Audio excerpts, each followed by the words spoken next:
안녕하세요. 오늘은 네 번째 시간으로 문자 데이터 다루기를 함께 배워보려고 합니다. 문자 데이터 같은 경우에는 이제 좀 내용이 많다 보니까 어, 다른 강의들에 비해서 조금 시간이 길어질 것 같습니다. 그래서 너무 길어진다면 이제 영상을 두 개로 좀 분할을 해서 이제 업로드를 할 예정이고요. 얼마나 걸릴지 모르니 일단 먼저 시작을 해보도록 하겠습니다. 이 시간에는 컴퓨터에서 문자 데이터를 어떻게 저장하고 처리하는지, 그리고 숫자와 문자 데이터를 함께 이제 포함을 시켜서 계산기를 만드는 그런 작업도 같이 이번 시간을 통해 해볼 수 있을 것입니다. 주차별 강의 자료는 언제나 그렇듯 여기 이제 제공되어 있고요. 오늘은 이제 지난 시간에 이어 여기 문자 데이터 다루기에 해당하는 이 부분의 자료를 통해 수업을 진행할 예정이니 이 점 참고하시어 이제 링크를 눌러 들어가서 이제 그 콜앱 부분에서 화면을 한 번씩 멈춰가면서 꼭 이제 직접 타이핑도 하고 연습을 하면서 수업을 들으시기를 바랍니다. 자, 문자 데이터는 이제 작은 따옴표나 큰 따옴표, 그리고 이스케이프 문자와 같은 것을 사용해서 문자 데이터를 만들 수 있는데요. 이전에도 잠깐 언급을 했었지만, 이제 파이썬에서는 문자 데이터를 만들 때 어떤 종류의 따옴표를 쓰든지 그거를 그렇게 구분하지 않습니다. 그러니까 작은 따옴표를 이용하던가 큰 따옴표를 이용하던가 똑같은 문자 데이터로 취급을 한다라는 의미입니다. 이스케이프 문자라고 하는 것은 이제 지난 시간에 제가 그 줄바꿈을 하게 될 때 이렇게 이제 원화 표시에 n이라고 쓰거나 아니면 역슬래시에 n이라고 쓰게 되면은 우리가 생각하는 엔터를 입력한 거랑 동일한 형태로 이제 문자열이 이제 여러 줄로 저장이 되고 출력이 될 수가 있다라고 했는데요. 이렇게 앞에 역슬래시나 이런 원화 표시가 붙는 문자들을 이스케이프 문자라고 합니다. 이번 시간에는 이스케이프 문자에서 이제 지난번에 다뤘던 이 줄바꿈 문자나 탭 문자, 들여쓰기를 할 때 이제 탭 한 번 누른 것만큼 들여쓰기가 되게끔 하는 이런 이스케이프 문자를 같이 이제 사용을 할 예정입니다. 자, 문자열에도 연산이 가능하다는 거 알고 계셨나요? 저번에 우리가 그 문자열에다가 덧셈 기호를 사용해가지고 출력을 이제 뭐 구체적으로 하진 않았지만 했었는데요. 문자열에도 이런 덧셈 기호와 곱셈 기호를 사용해서 연산을 해줄 수가 있습니다. 문자를 단순히 이어붙이기와 같이 연결을 해줄 때에는 이 덧셈 기호를 사용하시면 되고, 문자열을 이제 반복해서 같은 문자를 여러 번 출력을 하고 싶다라고 하면은 그때는 이 곱셈 기호를 사용해서 문자열 연산을 해줄 수가 있습니다. 그리고 컴퓨터는 또 문자를 숫자로 변환하여 저장을 하는데요. 이것을 문자 코드라고 합니다. 그래서 예를 들어 뭐 알파벳 뭐 C라고 한다면은 우리가 볼 때에는 어떤 하나의 알파벳 C이지만 이게 대문자이냐 소문자이냐에 따라 다르고요. 그리고 그 문자를 이제 그 대문자라면 뭐 얼마, 소문자라면 얼마 이런 식으로 그 문자 코드 표에서 대응되는 숫자를 찾을 수가 있습니다. 그 과정을 이제 실행해보고 또 앞서 보았던 문자 연산에 대해서도 같이 한번 해보려고 합니다. 자, 컴퓨터가 문자를 인식하는 방법은 다음과 같습니다. 소문자 A를 컴퓨터에서 숫자로 어떻게 인식하는지. 자, 여기서 제가 여기 이제 샵하고 올디널의 약자라고 써놨는데요. 파이썬에서 샵을 이렇게 붙인다면은 그 뒤에 무슨 내용이 오더라도 전부 이제 다 주석으로 처리를 하게 됩니다. 주석이라고 하는 거는 파이썬 인터프리터, 즉 파이썬 코드를 해석하는 그 프로그램이 얘는 이제 명령어로 취급하지 않고 그냥 넘어가는 내용입니다. 그렇다면 이 주석은 왜 쓰느냐 궁금하실 수 있는데 주석은 이렇게 특정한 코드에 대해서 설명을 달아야 하거나 어떤 사유들 그리고 테스트를 할 때 있어서 지금 이 부분의 코드는 실행하고 싶지 않다라고 할 때 해당 부분 코드 앞에다가 또 이렇게 샵 기호를 붙이게 되면은 이제 파이썬 인터프리터가 이렇게 쭈르륵 실행하다가 요거는 건너뛰고 다시 내려가서 쭈르륵 이렇게 실행하는 방법으로 이제 코드를 실행할 수가 있습니다. 그래서 이런 주석이라고 하는 거가 오늘 처음 등장했는데 이제 알아두시면 이제 도움이 되실 것 같습니다. 아무튼 그래서 이 부분의 코드를 같이 한번 이제 해보려고 합니다. 그래서 여기 보면은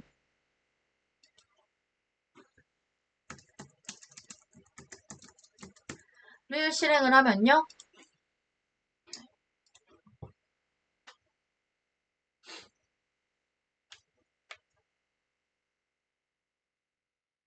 처음 실행할 때는 항상 좀 시간이 조금 걸립니다. 네. 이렇게 이제 97이라고 하는 값으로 이제 나오는 것을 확인할 수가 있습니다.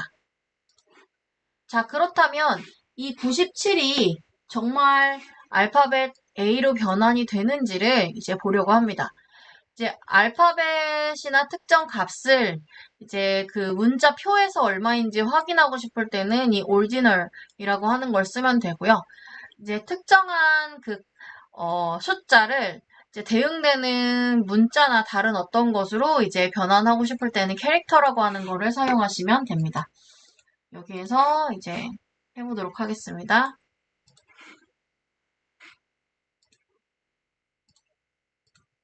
네. 그래서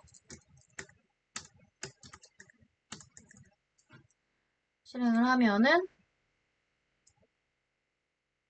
똑같이 이렇게 문자 A로 출력이 되는 것을 확인할 수 있습니다.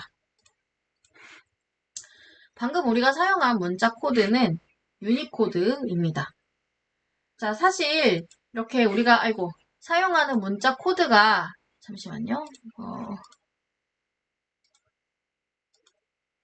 유니코드만 있는 것은 아닌데요. 이제 원래는 이제 아스키 코드라고 하는 그런 코드 체계가 처음에 있었습니다. 그래서 더 다른 문자 코드들도 있었지만 이 아스키 코드라고 하는 거는 미국에서 사용하는 이제 알파벳을 지원하는 형태의 이제 그런 문자 코드였고요. 이 코드를 사용했을 때 문제점은 뭐냐면 우리나라 말, 즉 한글을 제대로 표현할 수 없다라는 한계가 있었습니다. 그래서 이제 예전에 이 유니코드가 발명되기 전에 이제 90년대 이쯤에 컴퓨터를 사용했다라고 하면은 알파벳과 한글을 사용하는 데 상당한 어려움이 있었을 것입니다.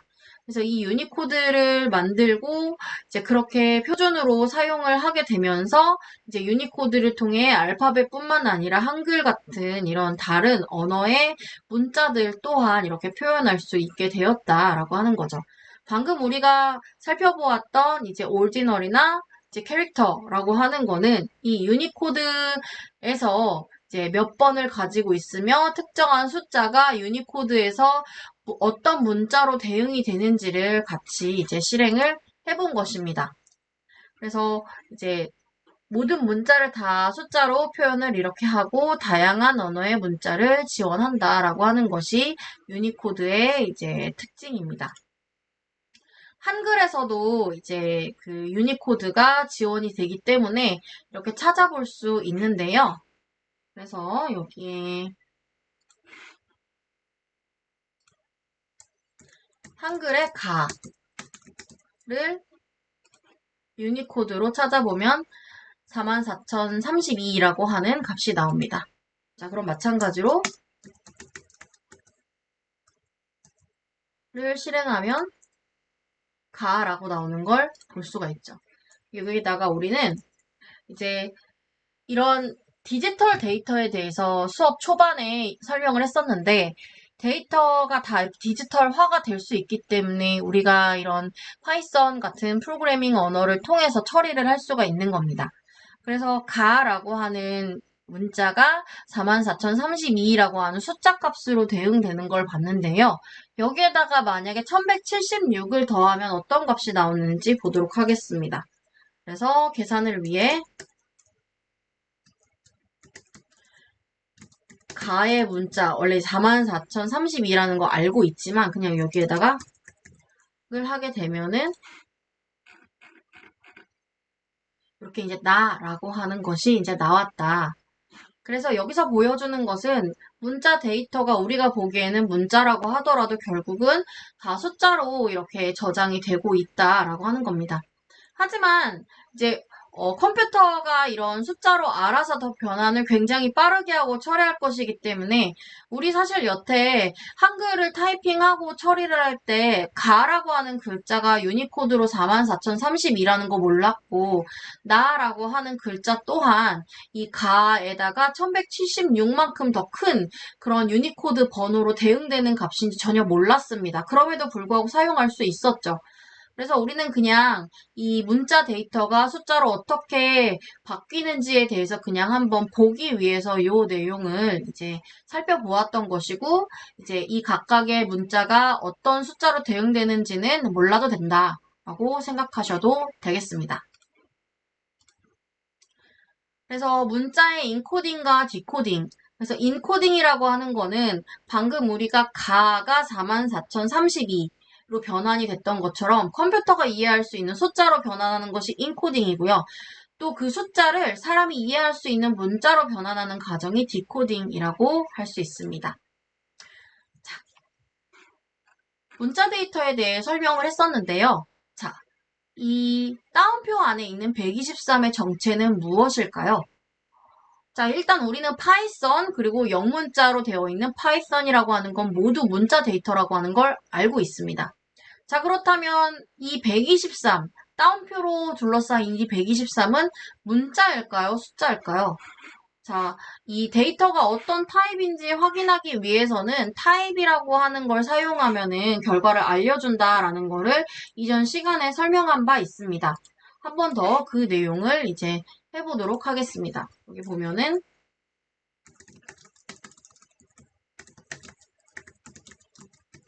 123의 타입은 여기 string이라고 나옵니다.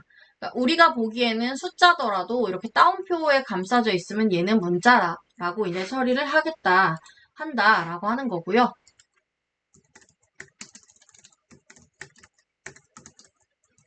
그냥 따옴표 없이 순수하게 이렇게 123으로 하면 클래스 int 그냥 정수 숫자 데이터로 이렇게 나오는 것을 이제 볼 수가 있습니다. 자, 우리 눈에는 보이지 않아도 컴퓨터가 처리하는 문자 데이터도 있습니다. 아까 앞에서 제가 escape 문자 그런 식으로 이제 설명을 잠깐 하고 지나갔었는데요. 이제 앞서 언급했듯이 이제 이런 역슬래시나 이 원화 기호와 같이 사용하는 줄바꿈 문자와 탭 문자가 이제 escape 문자에 해당합니다. 그리고 한 가지 더 문자열에다가 이 escape 문자를 의미하는 이 원화 기호나 역슬래시를 그대로 출력하고 싶다면 얘네 두 개를 겹쳤으면 됩니다. 그래서 이런 식으로 이제 escape 문자라고 하는 것이 이제 존재를 하고 그걸 이용해서 문자를 이제 출력을 할 수 있다라는 건데요. 자, 다음을 실행을 해보려고 합니다. 헬로 월드가 3개의 프린트문을 통해서 이제 각각 실행이 될 수 있는데 두 번째 있는 프린트는 헬로하고 중간에 escape 문자가 들어가 있고요. 마찬가지로 여기도 escape 문자가 들어가 있습니다. 한번 실행해보죠. 그럼 여기에 이거는 그냥 이제 우리가 알고 있는 헬로 월드죠. 여기에다가 이제 줄바꿈 문자를 넣게 되면은 헬로 하고 월드 이렇게 나오고요. 여기에 탭 문자를 넣게 되면 헬로하고 월드 사이에 이렇게 탭이 된 것을 이제 출력하는 걸 볼 수가 있습니다. 자, 큰 따옴표나 작은 따옴표, 백슬래시는 어떻게 표시를 할까요? 여기에서 말하는 표시하는 건 이제 문자열을 감쌀 때 큰 따옴표로 시작하거나 작은 따옴표로 시작하는데 그 사용한 따옴표랑 동일한 따옴표를 문자열에서 출력을 할 때 이제 어떻게 할 건지를 물어보는 거죠. 예를 들면 어떤 이제 뭐 위인이 남긴 명언이라고 하면은 보통 그 명언에 그 문장을 시작하는 부분에 따옴표로 감싸고 끝날 때도 따옴표로 다시 닫아주잖아요. 그래서 그게 명언이라고 하는 걸 누군가가 한 말이나 아니면 책의 문구라고 하는 거를 그렇게 따옴표를 써서 인용을 하는데 그렇다면 그 따옴표는 어떻게 표현할 것이냐. 자, 이렇게 하면 됩니다. 일단 헬로 월드라고 이렇게 따옴표를 썼는데요. 여기에 또 똑같이 큰 따옴표를 쓰면 이렇게 됩니다. 자, 여기 이제 빨간색 밑줄이 생기죠. 요거는 뭔가 코드가 잘못됐다라는 뜻입니다. 지금 얘는 어떻게 인식하고 있냐면 큰 따옴표를 열자마자 닫아줬어요. 그래서 프린트가 이미 지금 여기 닫는 걸로 끝났는데 이 뒤에 뭐가 더 나오니까 여기에 오류가 있다라고 인식을 하는 겁니다. 근데 우리는 이거를 더 이상 문장을 출력하지 않기 위해 닫아준 따옴표가 아니라 이 따옴표를 문자열 안에 포함시켜서 출력하고 싶은 거잖아요. 그때 바로 요걸 써줄 수 있다는 겁니다. 이스케이프 문자요. 그래서 저는 지금 윈도우에서 실행을 하고 있기 때문에 여기에서 이스케이프 문자가 요렇게 보이지만 이게 만약에 맥북인 분들은 요렇게 또 보일 수도 있어요. 그래서 그렇게 해줄 수 있고 지금 여기에 얘를 실행하면 어떻게 되냐면 앞에만 따옴표가 들어가 있고 뒤에는 없습니다. 그래서 여기 뒤에도 따옴표를 추가해줘야 되니까 이렇게 하면 지금 또 여기 뒤에 빨갛게 나오죠. 아니, 지금 여기서 닫아줬는데 이 뒤에는 도대체 왜 추가하는 거야? 가 되는 겁니다. 그래서 그게 아니라 따옴표를 자체적으로 이제 내용에 포함시켜서 출력하겠다. 그래서 하면은 여기에 이 부분이 이렇게 바뀌어서 나오는 거를 확인할 수 있다라고 하는 겁니다. 작은 따옴표를 썼을 때도 마찬가지입니다. 이 같은 코드를 예를 들어서 여기에 작은 따옴표로 열고 닫았다 라고 한다면은 사실 시작하는 따옴표와 닫는 따옴표가 작은 따옴표고 문장 안에서 사용하는 건 큰 따옴표이기 때문에 이럴 때는 그 이제 없이 써도 돼요. 여기 이제 바깥에 감싸주는 게 작은 따옴표니까요. 근데 문제는 여기도 작은 따옴표로 이제 문자열 안에다 출력을 하고 싶다라는 거죠. 그럴 때 아까 마찬가지로 이렇게 역슬래시를 써서 출력을 하게 되면은 이렇게 이제 헬로 월드 이렇게 이제 나온다라고 하는 거를 볼 수가 있습니다. 그리고 여기에 이제 이 역슬래시를 출력하고 싶은데 역슬래시를 써버리면 이렇게 이제 되잖아요. 이거를 한 개만 썼을 때는 어떻게 나오냐면 그냥 여기선 잘 나오는데요. 이제 문자열 자체로 이렇게 출력을 하고 싶다라고 하면은 이렇게 이제 두 개로 출력을 이제 해주는 것이 일반적인 방법이다라고 생각하시면 되겠습니다. 그래서 여기 이제 있는 내용들을 전부 다 실습을 한 거고, 자, 이제 여러 줄을 이제 저장하고 출력하는 방법을 보도록 하겠습니다. 사실 이전 시간에 따옴표를 3개를 연달아 쓰고 거기다 내용을 작성하고 다시 따옴표 3개를 연달아 닫아주면은 이제 여러 줄의 문자를 이제 그 변수에다가 저장하고 또 출력할 수 있다라고 했는데요. 이제 그게 여러 가지 방법으로 또 2줄 이상의 문자열을 저장할 수 있기 때문에 그 내용에 대해서 제가 소개를 해드리도록 하겠습니다. 자, 그래서 요 문자를 출력하고 싶다. 그럼 어떻게 하면 되냐면 일단 센텐스에다가 요거를 이제 저장을 해주는 겁니다. 근데 이렇게만 하면은 안 됩니다. 그래서 어떻게 하면 되냐면 첫 번째 방법. 아이고.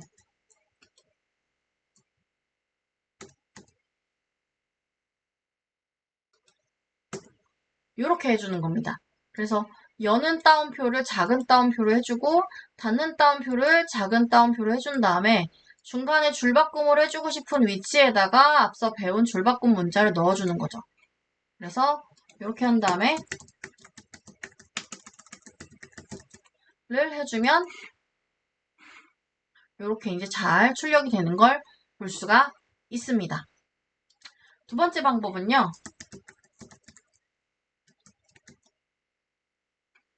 여기에 escape 문자를 써서 얘가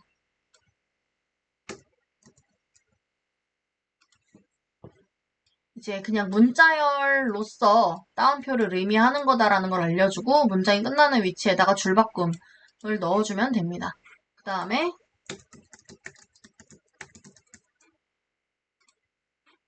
이렇게 이제 출력이 되는 거를 확인할 수가 있습니다. 그 다음에 이제 따옴표를 3개씩 사용하는 방법입니다. 이거는 이제 제가 지난 시간에 설명드렸던 방법이죠. 여기에서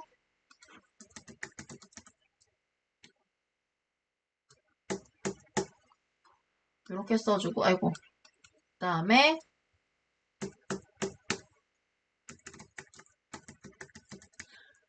여기에서 지금 쓰고 있는 따옴표가 큰 따옴표이기 때문에 지금 작은 따옴표 3개로 열고 작은 따옴표 3개로 닫아줬습니다. 근데 이제 큰 따옴표로 열고 닫고도 하고 싶을 수 있잖아요. 똑같습니다.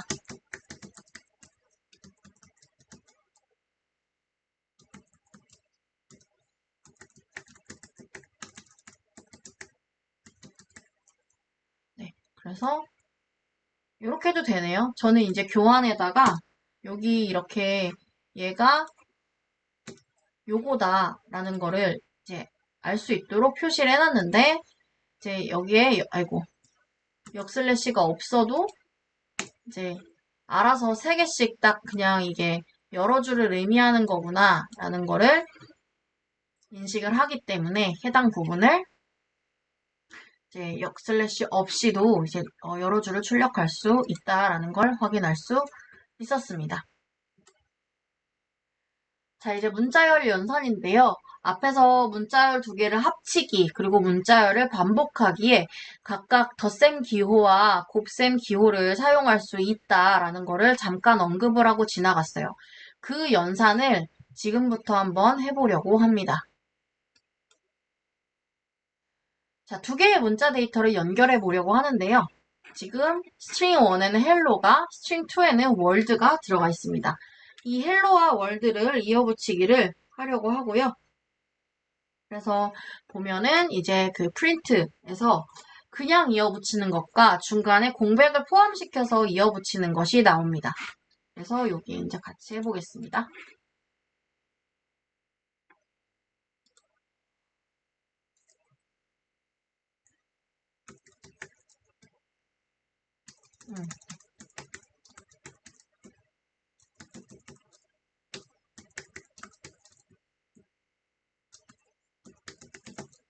그 다음에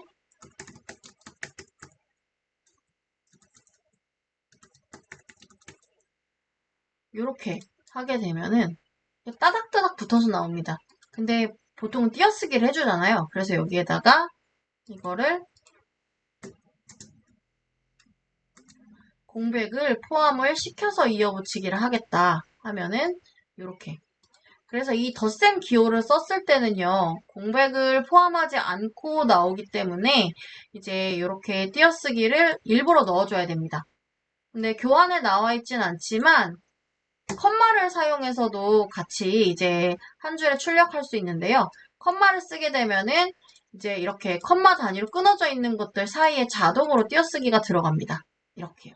그래서 이렇게도 할 수 있다.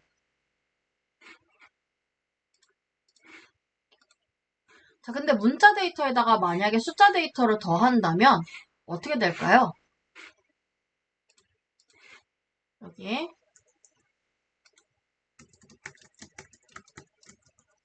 실행을 하면 이렇게 이제 오류가 발생했습니다.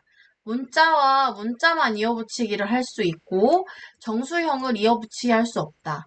그래서 그럼에도 불구하고 문자와 이 3이라고 하는 숫자를 붙이고 싶다라고 하면 앞에서 배웠던 이제 문자열로 변환해주는 스트링을 통해 이제 3을 문자열로 바꿔주게 되면 헬로 3 이렇게 이제 결과가 나오는 거를 볼 수가 있습니다. 그래서 이렇게 이제 봤고요. 그 다음에 이제 문자열 반복에 대해서 같이 살펴보려고 합니다. 동일한 문자 데이터를 여러 번 출력하고 싶다면 이 별 곱하기 기호를 사용하면 됩니다. 그래서 여기에서는 string 1에 python이라고 하는 문자열이 들어있고요. 거기 뒤에 곱하기 3이 나왔어요. 그러면 python이 3번 반복이 된다. python, python, python 이렇게 나오겠다라고 하는 의미가 되겠죠? 그래서 그 부분도 같이 해보겠습니다. 그러면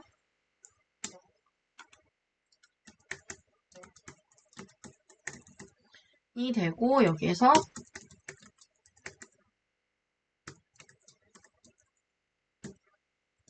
이렇게 하면 파이썬, 파이썬, 파이썬 이렇게 나오는 걸 볼 수가 있습니다. 자, 그렇다면 문자열과 문자열을 곱했을 때 되나요? 이거 한번 해볼까요? 파이썬 곱하기 파이썬은 어떤 결과가 나올지 하게 되면은 여기 이렇게 오류가 납니다. 즉 이제 스트링 타입으로 멀티플라이를 할 수가 없다. 그래서 문자열의 정수가 아닌 문자열을 또 곱할 수가 없다. 그래서 문자열 곱하기 정수를 했을 때만 정상적으로 결과가 나온다라고 하는 거를 확인할 수가 있겠습니다. 자, 이제는 문자 데이터를 한번 저장을 하고 그거를 이제 분석을 한번 해보려고 하는데요. 여기에 입섬이라고 하는 굉장히 긴 문자 데이터가 있습니다. 이거는 이제 뭐 특별히 의미가 있는 건 아니고요. 그냥 라틴어의 나열로 약간 뭐 출판이나 뭐 이런 디자인을 하는 분들, 웹페이지 디자인 이런 거 하시는 분들은 이거를 써서 일단 내용을 채웠을 때 뭐 줄간격이나 이런 주변에 있는 다른 뭐 컴포넌트들과의 배치가 예쁘게 나오는지 이런 거를 좀 볼 때 사용하는 그냥 샘플 문자열이라고 생각하시면 됩니다. 자, 이렇게 생긴 이 문자열에서 우리가 비록 뜻은 모르지만 여기에 문자에 글자가 몇 개가 있는지를 이제 확인할 수 있는데요. 이 len, length 함수를 사용하면은 문자 데이터의 길이를 이제 알 수가 있습니다. 그래서 여기 얘가 들어있죠. 그래서 얘를 일단 출력을 하면은 이렇게 나오고 그래서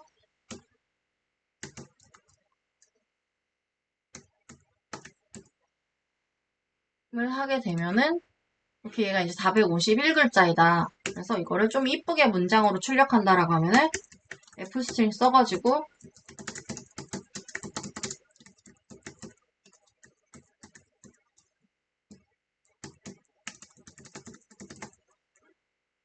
이렇게 출력이 되는 걸 볼 수가 있겠죠. 자, 이 문자를 모두 대문자로 바꿀 수도 있고 소문자로 바꿀 수도 있습니다.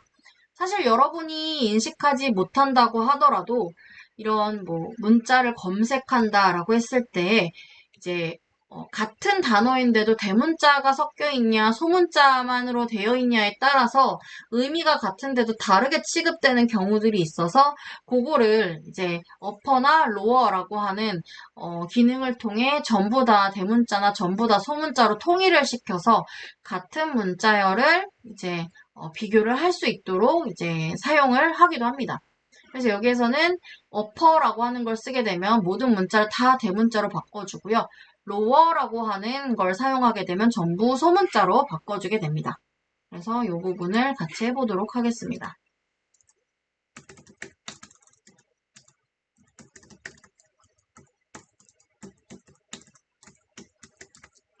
이렇게 하게 되면은 여기 전부 다 이렇게 대문자로 나왔죠? 그리고 마찬가지로 여기는 이제 어퍼가 아니라 로어로 이렇게 이제 결과가 나오는 거를 확인할 수가 있겠습니다. 그리고 이제 첫 글자만 대문자로 표시하는 것 또한 이제 가능한데요. 여기 H를 대문자로 표현하겠다. 그러면 여기 이제 capitalize라고 하는 걸 사용하면 이제 첫 글자만 대문자로 바꿔줄 수 있습니다. 그래서 이렇게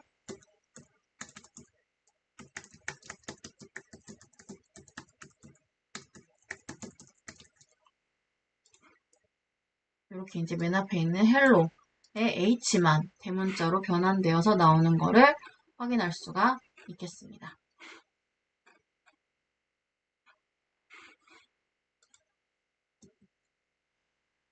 그래서 우리는 이번 시간에 같이 이제 유니코드 정수 문자로 변환하는 것, 그리고 길이가 얼마인지, 대문자로, 소문자로 어떻게 변환하는지를 같이 살펴보았습니다. 지금 보니까 이제 시간이 좀 많이 넘어갈 것 같습니다. 그래서 단어 검색이나 뒤에 이제 계산기를 만드는 것까지 하게 되면은 영상이 원래 이제 가장 간단한 그 길이인 30분에서 조금 많이 초과될 것 같아서 첫 번째 영상은 여기까지 끊고 두 번째 영상을 이어서 이제 단어 검색 프로그램부터 진행을 해보도록 하겠습니다.